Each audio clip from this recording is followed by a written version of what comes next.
च्या सुरुवातीलाच बातमी आहे विशाळगडावरून। विशाळगडावरती जाणाऱ्या शाहू छत्रपतींना पोलिसांनी रस्त्यातच रोखलंय।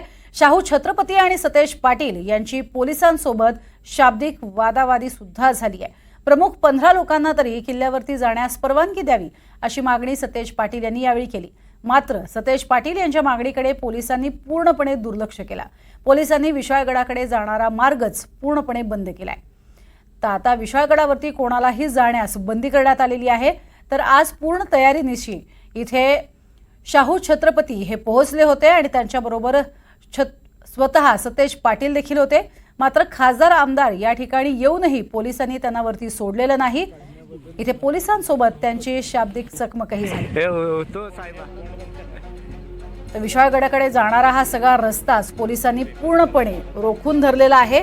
कोणालाही विशाळगडावरती जाण्यास बंदी घालण्यात आलेली आहे। सध्या मुख्यमंत्र्यांनी दिलेल्या आदेशानुसार तोडक कारवाईचं काम सुरू आहे। 40 पेक्षा जास्त ठिकाणी तोडक कारवाई झालेली आहे।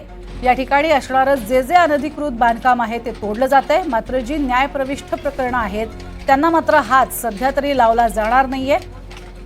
मात्र प्रमुख 15 जणांना आम्हाला जाण्यासाठी तरी किमान परवानगी द्या अशी मागणी सतेज पाटील यांनी केली होती।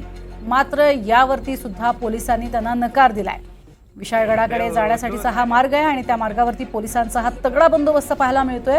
आणि कोल्हापुरातून आलेले कोल्हापूरचे नवनिर्वाचित खासदार शाहू छत्रपती यांना सुद्धा तिथे जाण्यास मज्जाव करण्यात आलाय। सतेज पाटील यांना सुद्धा तिथे जाऊ दिलेलं नाहीये।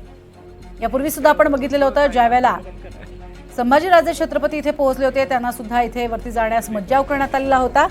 ज्या दिवशी त्यांनी आंदोलनाचं हत्यार उपसलेलं होतं, संपूर्ण विशाळगड हा अतिक्रमण मुक्त करावा अशी मागणी त्यांनी जोर धरलेली होती आणि त्या दिवशी दगडफेकीची घटना सुद्धा घडली होती आणि त्यानंतर पोलिसांचा तगडा बंदोबस्त इथे आहे।